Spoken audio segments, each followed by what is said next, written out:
বন্ধুরা, কেমন আছো তোমরা সবাই? আশা করছি তোমরা সকলে খুব ভালো আছো, আমিও বেশ ভালো আছি। আজ হলো তোমার শনিবার, সপ্তাহের শেষ দিন। সকাল সকাল ঘুম থেকে উঠেছি, গোপালকে তোলা হয়ে গেছে, আর এই এখন চা বসিয়েছি, ওদিকে ভাতটাকে বসিয়েছি। চাটা এখন খাই, খেয়ে তারপরে রান্না করবো। মাছটা এক পিস ছিল, বার করে রেখেছি, আর একটা ডিম বা করবো। ফুলকপি দিয়ে, আলু দিয়ে, ডিম দিয়ে, মাছ দিয়ে, সব দিয়ে ঝোল হয়ে যাবে, দিয়ে ভাত হবে। আর পেঁয়াজ কালি আলু আছে, করলাও আছে। করলার জন্য বেগুন নেই, তাই করলা আলু বেগুন দিয়ে তরকারি করলে তরু খেত। তো করলাটা ভাবছি কী করবো, ভাজবো না কে করবো। দাও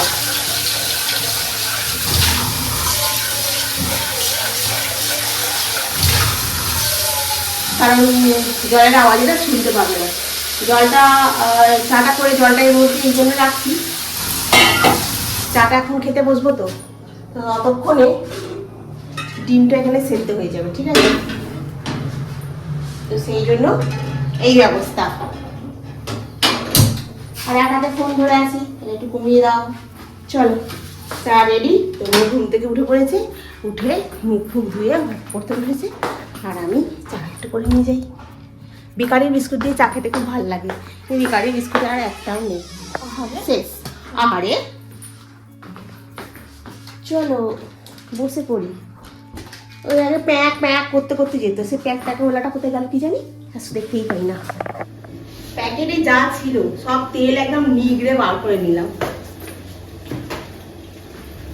এটা কোনো তেলপত্র নেই।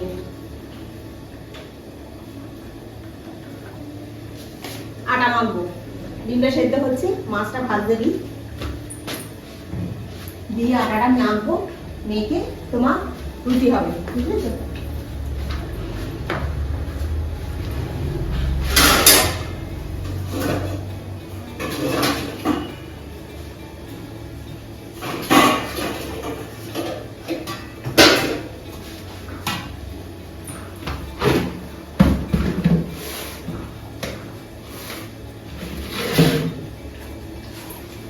চালটা বাড়ন্ত কমন্ত নিমন্ত হয়ে গেছে, চাল আনতে হবে।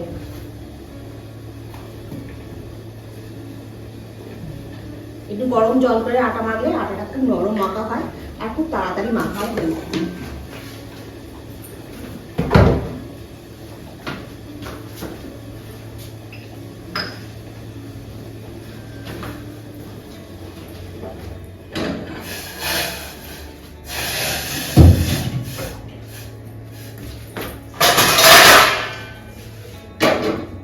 এখন করলা আলু বড়ি পেঁয়াজ দিয়ে ভাজা করছি, জানো?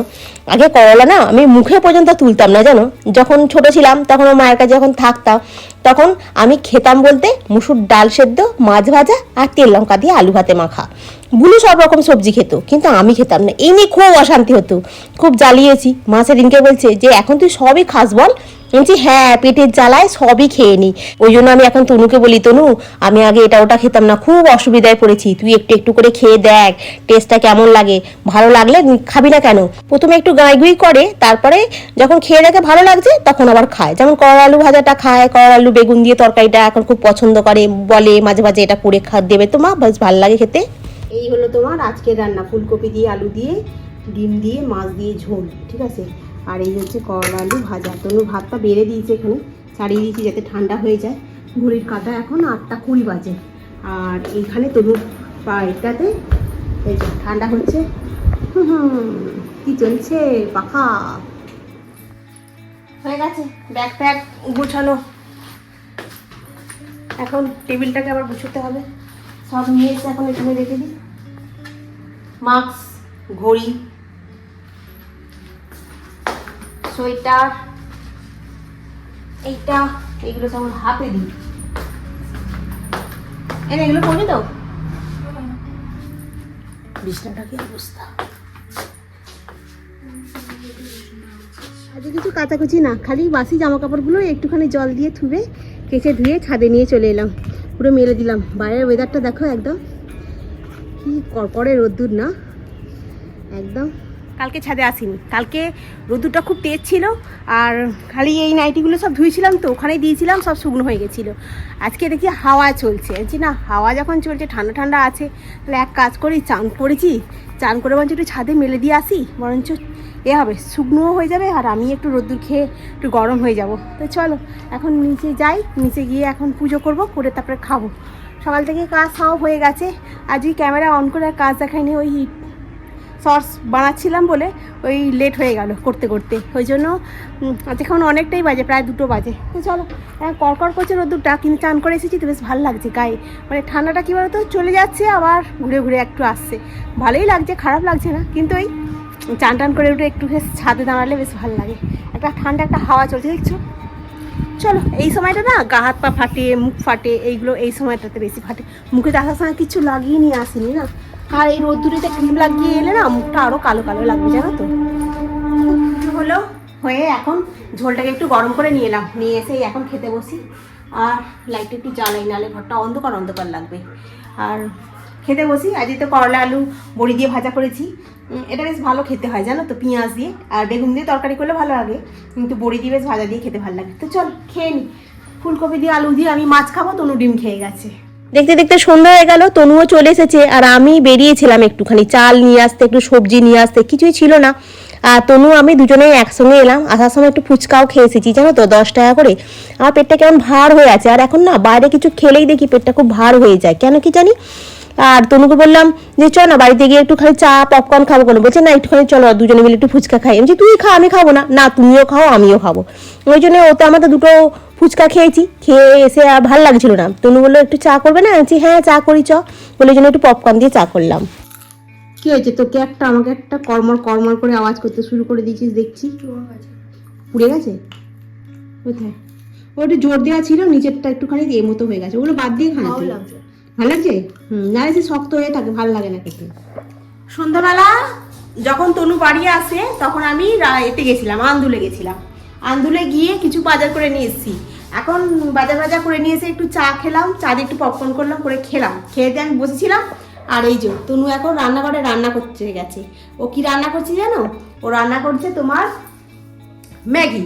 এবার ম্যাগিটা সেদিনকে যে রামেন ম্যাগিটা নিয়ে এসেছিলো সেটা সেদিনকে খেয়েছে, খেয়ে আর অল্প একটুখানি আছে, বলছে আমি আবার মুড়ির ব্যবস্থা করছি। হ্যাঁ মুড়ির ব্যবস্থা করার জন্য আবার গাজর ফাজর কেটেছে, এখানে ম্যাগি বসিয়েছে, কি কাণ্ড করছে বাবা।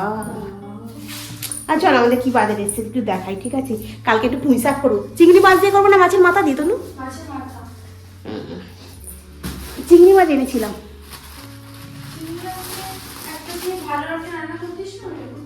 লাউ মনে পুঁই শাক নিয়ে এসেছি, আর কুমড়ো নিয়ে এসেছি, তারপরে তোমার চাল নিয়ে এসেছি আজকে, আলু বেগুন, বাজার সেরকম কিছু করিনি, মানে আলু একদম ছিল না, আলু নিয়ে এসেছি। পুঁই শাকটা দেখতে পেলাম, কোনো কদিন ধরেই বলছিল সেবারে পুঁই শাক মাছের মাথা দিয়ে চিংড়ি মাছ দিয়ে খাবো, তো সেই জন্য নিয়ে এসেছি। আর এইখানে হয়েছে তোমার আলু আছে 2 কিলো, আর এই হচ্ছে তোমার বাজার, এইটুকু বাজার, আলু আর এইটুকু বাজার। ক টাকা নিল রে? 85 টাকা নিয়ে নিল, কি হিসাব করলো কি জানি। আর এখানে নিয়ে এসেছি তোর জন্য একটা ম্যাগির প্যাকেট, আর এখানে নিয়ে এসেছি চাল, 3 কিলো চাল নিয়ে এসেছি, আর এই একটা কুটকুটে নিয়ে এসেছি, আর মুড়ি, আর এই যে পিয়ারা নিয়ে এসেছি তোর জন্য, পিয়ারা, এতে 2টো কুল আছে, বলে কুল খাবো। ঠিক আছে নে। ও বাদাম আছে, একটা বাদামের প্যাকেটও নিয়ে এসেছি, আর কিছু না, আর চাল। এই হয়ে গেল আজকের বাজার। এগুলো এবার গুছিয়ে সুন্দর করে পরিপাটি করে ঢেলে ও কি বানাচ্ছে বানাক, আর আমি তার সাথে 2টো ডিম ভেজে নিই, মানে পোচ করে নেবো, আর ম্যাগির সাথে ডিমের পোচ ভালো লাগবে খেতে, তাই না? আর আমি দাঁড়ায় বসে দুম্পানা চাইলে কলিংয়ের ঘন্টা শুনিয়ে ছুটতে গিয়ে দরজা খুলি, আজকে তো সবাই মিলে 1,500 টাকা করে পেয়ে গেছে রাজ্যবাসী, সব মেয়েরা খুব খুশি।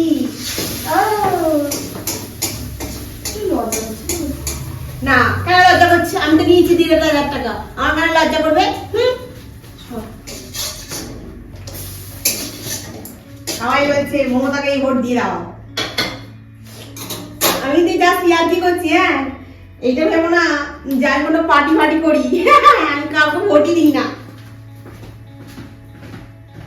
আমি ওখান থেকে আসার পর এখন আমার ভোটের এখানে নাম ওঠেনি, এখানে ভোটের আগে নাম উঠবে তবে দেবো। আমাদের এখন বসে ম্যাগি হয়ে গেছে, তার সাথে হয়েছে তোমার একটা করে ডিমের পোচ, আর তার সাথে তনু এখানে মুড়ির জন্য মশলা চাট করে নিয়েছে। দেখা না রাখবে, নাহলে মানুষ দেখতেই পাবে না। তাহলে ধুয়ে ক্যামেরাটাকে সেট করে রেখেছি। তোমরা কি করছো মা মেয়েতে? আর ফ্রাইড রাইসে বানাই নেই তো? অনেকটাই আছে তো। হ্যাঁ, এটা এরকম ভাবেই রাখবো। এরকম ভাবেই রাখবো? এত নরম? না না, তাই বল, খেতে পারবি না? আর একটু এইরকমই করে দিই। হ্যাঁ। তো আজকে সন্ধ্যাবেলায় দেখলাম টুকুস করে আমার টাকাটা ঢুকে গেল। যখনই টাকা ঢুকে তখনই আমার মনটা খুব খুশি হয়ে যায়। নাচতে শুরু করে দিই।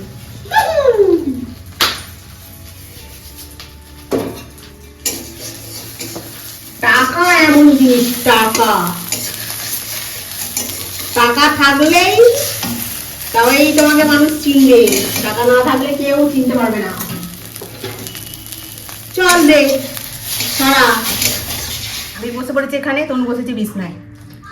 এটা খাওয়ার পর আর মুড়ি খেতে ইচ্ছা করে বলো? এত সুন্দর লাগছে খেতে। দারুণ দারুণ। এটা খেলেই পেটটা ভরে যাবে। কি করতে মুড়ি মাখছো কি জানি এবার? অনেকটাই আছে,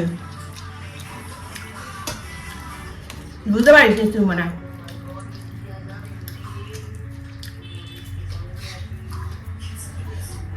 এগুলো সেই ব্যাচেলার পার্টি হচ্ছে।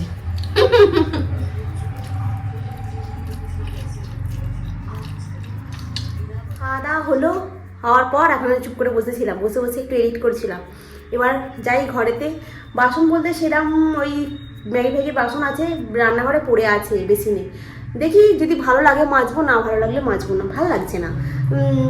এই যখন এটা গুগল পেটা খুলে দেখলাম টাকা ঢুকেছে, তখন বেশ আনন্দ হচ্ছিল জানো তো। তারপরে আবার এক এক সময় না কেন যে থাকতে থাকতে মনটা খারাপ হয়ে যায়, কি জানি আমি বুঝতে পারি না কেন এরম হয়। এরকম তোমাদের হয়? থাকতে থাকতে অকারণ মন খারাপ, বিরক্তকর ব্যাপার। তো চলো বন্ধুরা, আজকে রাখি, আবার কালকে দেখা হবে। তোমরা খুব ভালো থেকো, সুস্থ থেকো, খুব সাবধানে থেকো। Good night.